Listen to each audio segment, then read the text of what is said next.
Olivier Messiaen lived in a world of sound and colour.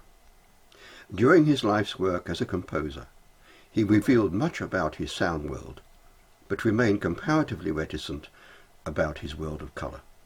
For the most part, therefore, listeners to his music remain oblivious to the fact that the composer's sensing of colour acted as a significant source of inspiration. But I wonder, is it just possible that a visual interpretation of his music can throw some light on Messiaen's very individual form of synesthetic perception? That's the challenge I've set myself in producing a visual interpretation of just one of his compositions. It was during a conversation with Claude Samuel in 1986 that Olivier Messiaen gave some first insight into the colours that move with his music, and further, he explained that he'd always tried to translate into his work the colours of the apocalypse, by which he meant all the colours of the rainbow. It was an ambition that emanated from his time as a prisoner of war in 1940.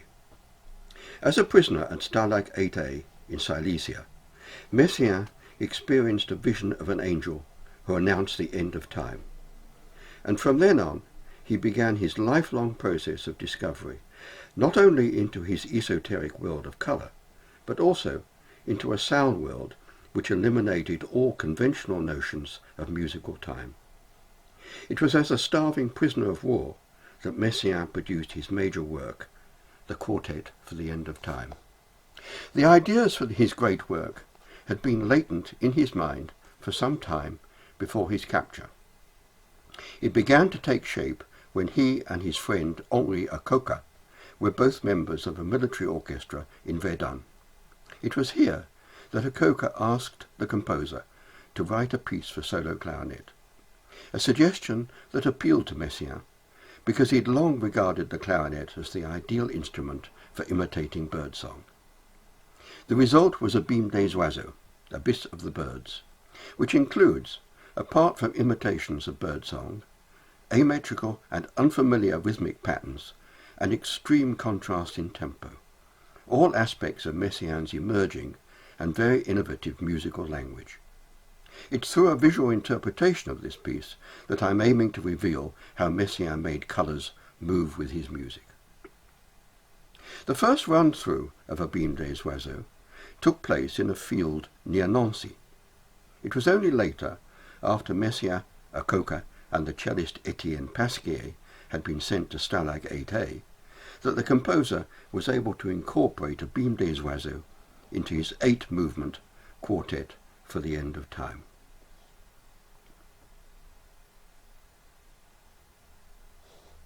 In undertaking this huge creative task, he received help from an unexpected quarter. Messiaen's reputation as an aspiring composer had preceded him, and as luck would have it, the German commandant at the camp and some of his officers were music lovers. To an extent, therefore, Messiaen was given special treatment, no extra rations, which were minimal, but permission to retire to the latrines where conditions for concentrated composing were just about tolerable. He was able to immerse himself in his private sound-colour world, even amid all the distractions and discomforts of camp life. For most of his life, Messiaen's sound-colour world remained implicit. He didn't openly declare his ability to perceive music visually until the 1960s.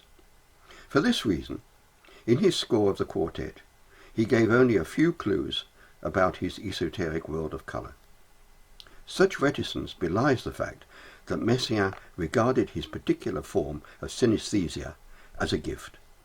It enabled him to transmute a wide range of individually perceived colours into sound. It comes as no surprise to learn that, for Messiaen, the shimmering stained glass of Chartres Cathedral became, from his student days onwards, a lifelong source of inspiration. It was a place where he could fully indulge the sensory impact of his sound-colour world. I've no doubt that, even at the beginning of his career as a composer, the celestial palette of colours he experienced at Chartres was already clearly established in his imagination. Probably it helped to keep him going when he was suffering the extreme deprivations of prison life. The composer's ability to see his own music and that of others in vivid colours has been a major influence on my visual interpretation of Abîme des oiseaux. But it was only after completing my piece of visual music that I came across Messiaen's preface to Color de la Cité Céleste, a piece written in 1964, over 20 years after the Quartet for the End of Time. At this time the composer overtly declared that its form was entirely dependent on colour, like the rose window of a cathedral with its flamboyant and invisible colours, a description which, as it happens, aptly describes my visual interpretation of Abîme des oiseaux. It's this explicit reference to the rose window's flamboyant and invisible colours that offers, I think, an endorsement of my own source of imagery for Abîme des oiseaux, where all my colours and patterns are derived from a single rose window at Chartres Cathedral. How has this happened? Why have I chosen just this one window as my own source of visual inspiration, when in fact I had so many other sources to choose from? I can see now that it was Messiaen's synesthetic skills that made my choice inevitable. It was his ability to accurately transmute a wide range of celestial colours into audible sound combinations that enabled me to see what was in his mind's eye. Is this too far-fetched an idea, I wonder? I'll leave you to decide once you've heard my visual and oral interpretation of Abîme des oiseaux.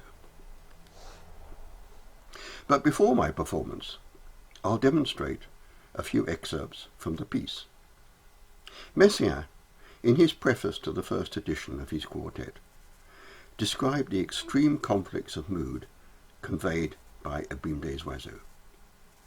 At the start, to match its desolate mood and slow-moving tempo, I conjure up a series of changing textures, all directly derived from the rose window.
In the next section of the piece, which is much faster, presque vif, the bird panels of the rose window take flight to simulate Messiaen's cacophony of birdsong.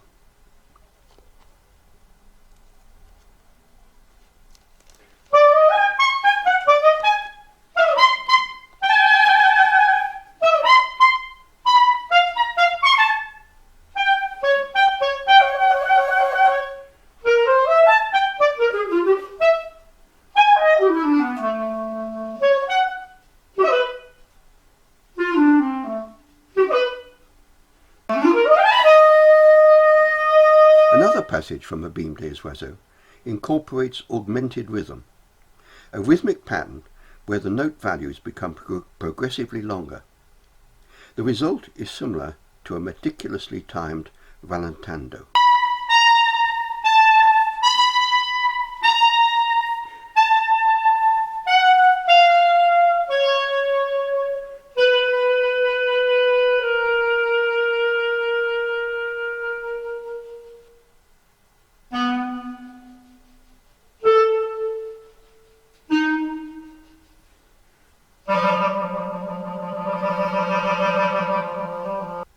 My overall aim has been to create a pattern book of images where each of Messiaen's rhythmic patterns has its visual counterpart.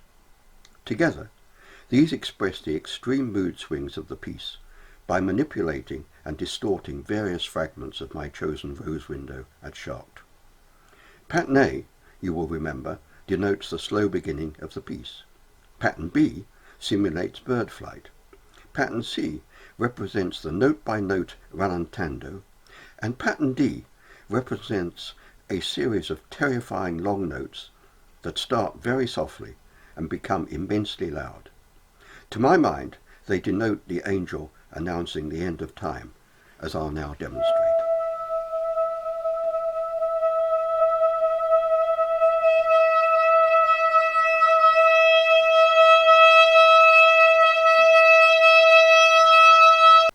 Now let's return to that frozen prison camp in Silesia, where the first performance of the quartet took place in January 1941.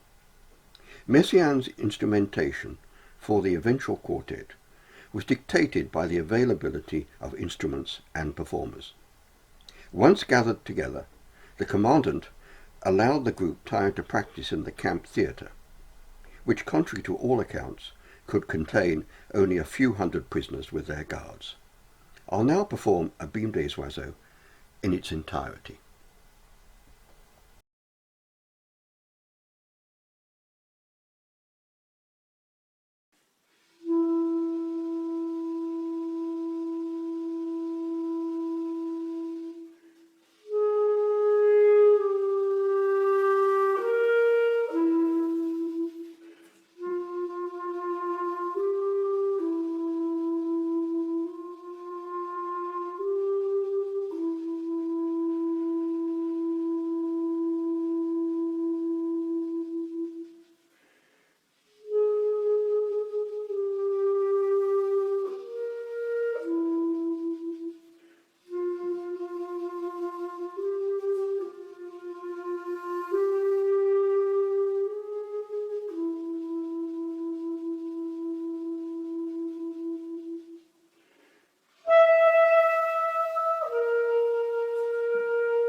Messiaen recalled about the first performance at Stalag 8A that he had never played previously to an audience so attentive, silent, and captivated. For him, it was a life-changing experience. He would have become a great composer without his term in prison. But perversely, the harsh conditions of camp life had succeeded in both concentrating his thoughts and hastening his development as a composer at a crucial time in his creative life. Messiaen is a musician about whom much remains to be discovered. In making some incursion into his secret life, my aim has been to give outward expression to his apocalyptic vision. I've been drawn to this idea because I believe that if there's any music that justifies translating sound into colour, it must be Messiaen's. I hope in the process that I've succeeded in throwing some light on the composer's gift of synesthesia. The musical innovations of Abîme des oiseaux, the third movement of the Quartet for the End of Time, are only a start. The whole 8-movement work represents a turning point in the history of classical music in the 20th century, equivalent perhaps to Stravinsky's Rite of Spring, written 40 years earlier. It's a work that exerts a mesmerizing impact on audiences, as I found for myself when performing it at various venues in London. As with its very first performance in Silesia, audiences respond with awe and often stunned silence. Pasquier regarded this as a miracle, but as I've aimed to reveal in my visual interpretation of just one of the quartet's movements, I think its source of inspiration can be traced directly to the composer's esoteric sound-colour world. It enabled him to sense the colours of a rose window at Chartres with such clarity that he was able to accurately transmute their vibrancy in his music.